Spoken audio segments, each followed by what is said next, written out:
प्रभु यीशु।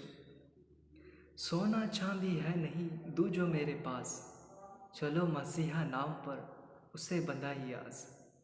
कुछ पाना मुमकिन नहीं ठोस किए बिन काम, मिले साधना का सफल नजर गड़ाए जा। ख्रिस्त में मेरे प्यारे भाई और बहनों, हम मानव हम कई प्रकार की भूख से दबे हुए हैं। विशेष रूप से एक तौर पे देखा जाए तो रोटी का भूख। यदि हम कुछ नहीं खाते हैं, यदि हम भोजन नहीं करते हैं तो हम कमज़ोर पड़ जाएंगे, हमारा मन नहीं लगेगा। और दूसरी तरफ देखते हैं प्यार का भूख।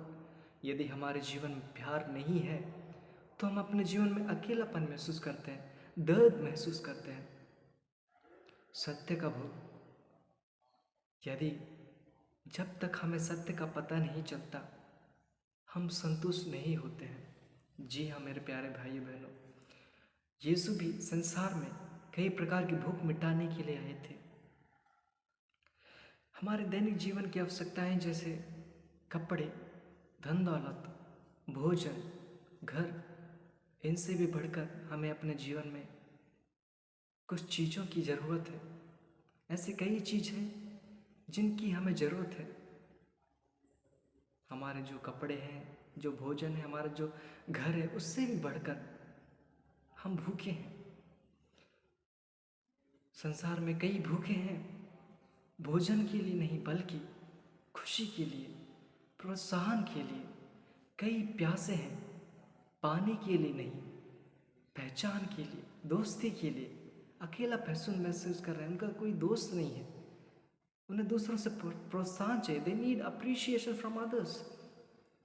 कई लोग अपने आप को अजनबी की तरह महसूस करते हैं, इसलिए नहीं कि वे विदेशी हैं, पर इस संसार में, समाज में रंग जाति भेदभाव के अनुसार उनका पहचान बनाया जाता है, उनका आचरण, उनके साथ आचरण किया जाता है।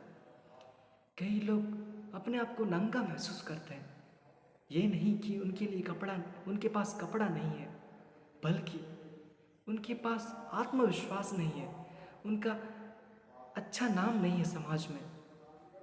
कई बीमार हैं, शरीर से नहीं बल्कि चिंता से, असफलताओं से, निराशा से, असंतुष्ट से। वे अपने जीवन में हताश से, निराश से, उन्हें प्यार नहीं मिल पाता, वे असंतुष्ट, उन्हें सफलता नहीं मिलता। कई लोग अपने आप को कैदी समझते हैं। जो जेल है उसमें नहीं बल्कि जो अकेलापन का कैद है उसमें अपने आप को वे कैदी की तरह समझते हैं।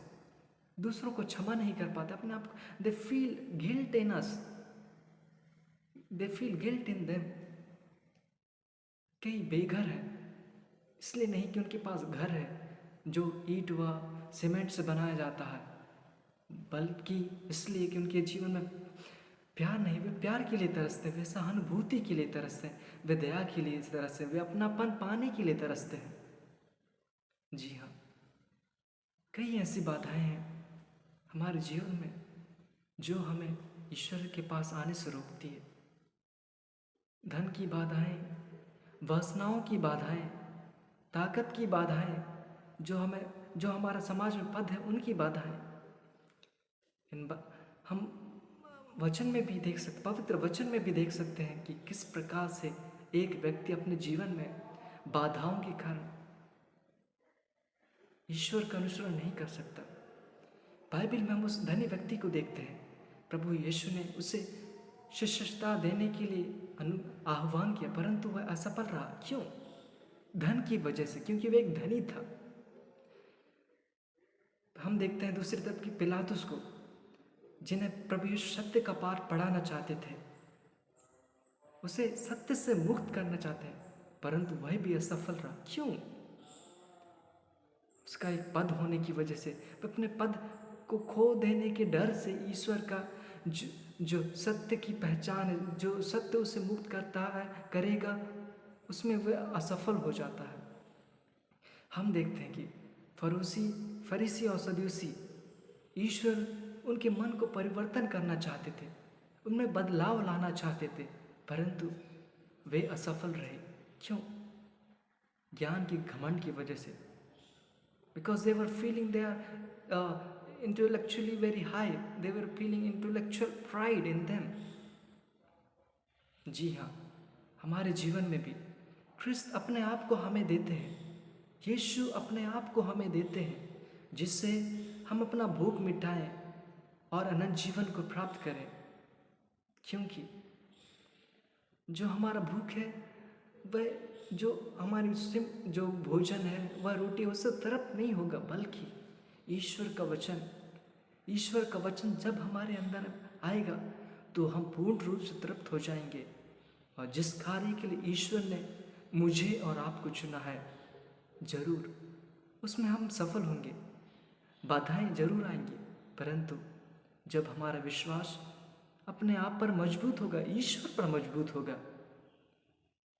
विश्वास कीजिए मेरे प्यारे भाई बहनों, जरूर यीशु मसीह आपको कुछ बतलाएंगे आपके जीवन में आगे बढ़ने के लिए। वह प्रभु यीशु ने आपको यह जीवन नहीं दिया है, आपको धन दौलत नहीं दिया है, आपको इतने अच्छे माता पिता नहीं दिए हैं, इतने अच्छे परिवार वाले सदस्य नहीं दिए हैं, आपको इतना अच्छा नौकरी नहीं दिया है, परंतु there is purpose for everything.